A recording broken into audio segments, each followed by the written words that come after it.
Hi guys, welcome back to learning market with S B. आज हम Monday का discussion करेंगे। मार्केट कैसा रह सकता है, इतने सारे रिजल्ट्स आए, उसका क्या इम्पैक्ट पड़ा है।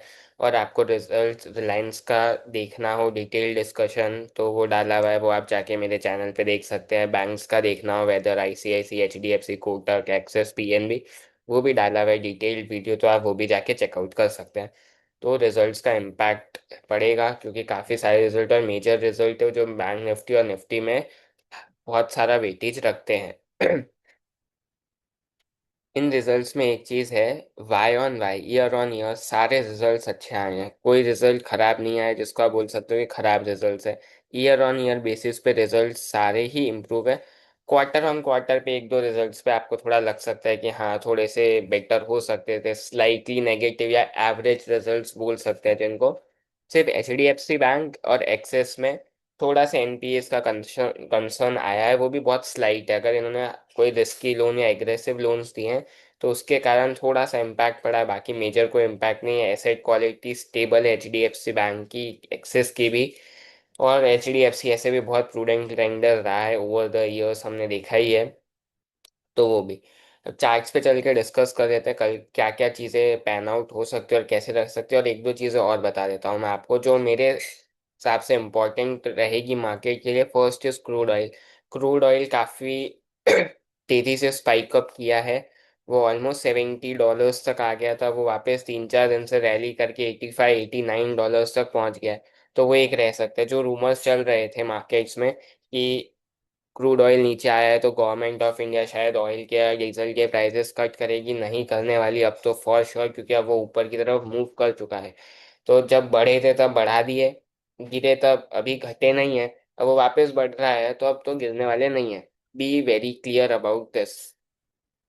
इन्फ्लेशन के जो डेटा आ रहे हैं वो हायर साइड पे आ रहे हैं, इन्फ्लेशन बढ़ के आई है। एटलीस्ट हमने शो करना शुरू तो किया कि हाँ इन्फ्लेशन है थोड़ी बहुत, तो वो ठीक चीज़ है। बाकी मैं हमेशा यही बोलता हूँ कि देश में महंगाई नहीं है, हम ही गरीब है। तो फोकस कीजिए आप अपनी अर्निंग्स को कैसे बढ़ा सकते हैं। और एक दो चीज़ें और है जो मैं आपको स्क्रीन पे ले जाके दिखाना चाहूँगा कि अभी मार्केट बढ़ रहा है इसीलिए कोई बात नहीं कर रहा। 1 USD is equal to 96.29 rupees. If I am not mistaken ये 97 का या 96.97 का लो था, if I am not wrong. तो हम काफ़ी क्लोज पहुंच गए हैं करेंसी में भी लो बनाने के। This is a very serious situation for the economy. इस ब्रूटल ढंग से करेंसी का गिरना इकोनॉमी के लिए अच्छा नहीं है। भले मार्केट्स एक बार ऊपर की तरफ जा रहे हैं पर इकोनॉमी वाइज ये प्रॉब्लम क्रिएट करेंगे। एंड मेरा हमेशा से ये स्टैंस रहा है, इन्होंने जो बॉन्ड मार्केट के लिए किया, प्लीज़ आप एलटीसीजी को रिमूव कीजिए इक्विटी मार्केट से। इट विल बूस्ट एफआईआईस का तुरंत फ्लो नहीं आएगा लेकिन धीमे धीमे वो आना शुरू होगा, क्योंकि करेंसी डेप्रिसिएशन के कारण और इसके कारण एफआईआईस को डबल इम्पैक्ट पड़ता है। वो मैंने बहुत पहले की वीडियोस में डिस्कस किया है। नहीं है तो एक सिंपल मेरा सजेशन रहेगा, एनीवेज मैं कोई हूँ नहीं सिस्टम में इतना बड़ा या कोई वाइज ही नहीं है कि मैं दूँ, पर फिर भी सजेशन रहेगा मेरा कि अगर आपको स्पेकुलेशन ही कम करना है, हम सब, आप एस टी सी जी को रखिए 20%। आप एल टी सी जी में स्लैब वाइज कर दीजिए कि लेस देन 1 ईयर आप 12.5 देंगे, 1 to 3 ईयर आप 5% देंगे, और मोर देन 3 ईयर्स पे आपको नील टैक्स लगेगा। तो उससे स्पेकुलेशन भी कर्व होगा, और जिसको एक साल में बेचना है 12.5 दे, जिसको लॉन्ग टर्म रखना है भाई उसके लिए तो नील होना चाहिए। कुछ तो बेनिफिट मिलेगा as a citizen of this country, कि हम पैसा भी लगाएं, टैक्स भी दें, एसटीटी भी भरें, सब कुछ करें, रिस्क भी लें, और फिर टैक्स भी इतना भरें। वो नहीं हो सकता। तो ये चीज़ गवर्नमेंट को रियलाइज करनी पड़ेगी और करेंसी को भी बचाना पड़ेगा, क्योंकि this is very very dangerous for the economy. अगर ये 97 के ऊपर निकलता है और ये 98 99 100 की तरफ जाता है तो it's will be extremely bad situation for the economy, क्योंकि हम चाइना नहीं है। We are a net importer country, we are not the exporter country. अब मैं चार्ट पे चल के आपको डिस्कशन बता देता हूँ कल के लिए क्या क्या लेवल्स इंपॉर्टेंट रहेंगे मार्केट्स में। एक चीज और है यहाँ पे, मार्केट पूरे दिन फ्राइडे को फ्यूचर्स नेगेटिव साइड पे चल रहे थे, वो एक नेगेटिव बायसनेस दिखाता है मार्केट की, लेकिन एंड में यहाँ पे 10-15 मिनट में फ्यूचर्स पॉजिटिवली टर्न हो गए हैं। तो मार्केट कोई नेगेटिव बायसनेस लेके नहीं गया है मार्केट में। नीचे में जो फर्स्ट लेवल आपको ध्यान रखना है वो रखना है 24,310 का। इसके नीचे निकलता है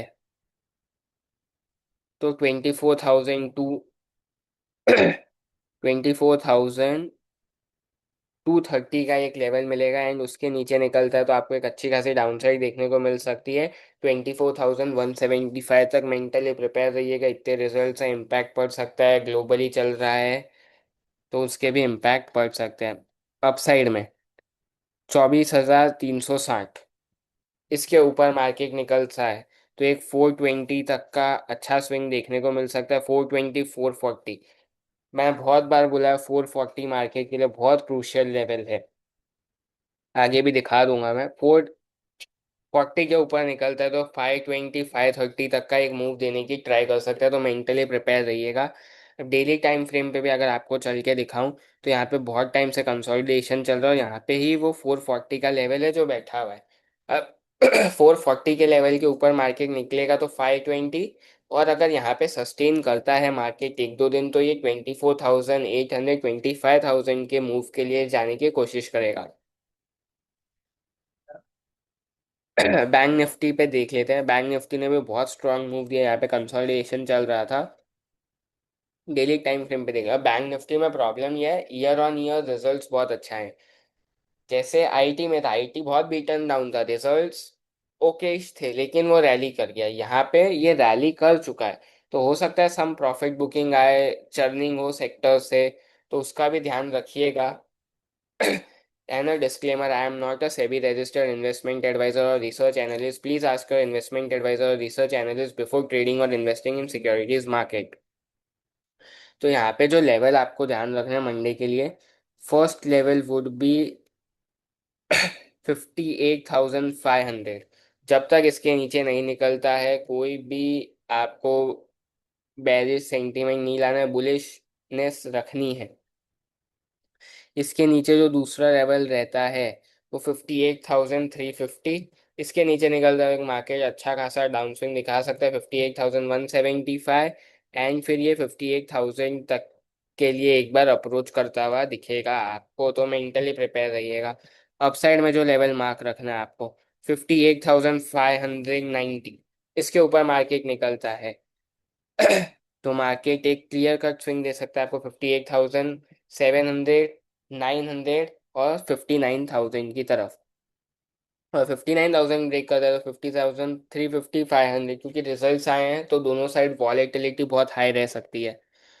यहाँ पे भी अगर ये 59,000 के ऊपर जाके अगर सस्टेन करना शुरू करता है तो ये समवेयर अराउंड 59,800, 60,200 की तरफ अप्रोच करता हुआ दिखेगा। लेकिन अगर ये नीचे की तरफ टूटता है 57,500 के नीचे ब्रेक डाउन आता है तो फिर ये आपको एक बार 57,000, 56,800, 56,700 टेस्ट करता हुआ दिख सकता है। तो मेंटली प्रिपेयर रहिएगा लेवल्स के लिए, क्योंकि इम्पैक्ट पड़ सकता है अच्छा खासा मार्केट्स में। थोड़ा प्रेशर आ रहा था मिड कैप सिलेक्ट से। मिड कैप सिलेक्ट में थोड़ा प्रेशर था। मिड कैप सिलेक्ट में आप लेवल बहुत सिंपल रखिए। अगर ये 14,685 तोड़ता है तो एक डाउन साइड अच्छी दिख सकती है आपको 14,650 की तरफ, और 650 के नीचे निकलता है तो आपको एक बार फिर ये 15,580 की तरफ जाता हुआ दिख सकता है। अपसाइड में लेवल ध्यान रखिएगा 14,740, इसके ऊपर निकलता है तो 8,780 और 820 तक का एक स्विंग देखने को मिल सकता है आपको, तो ये लेवल इसमें ध्यान रखिएगा। And thank you for watching this video till and. अगर वीडियो अच्छा लगा हो तो लाइक शेयर और सब्सक्राइब कर दीजिएगा। Thank you for watching this video.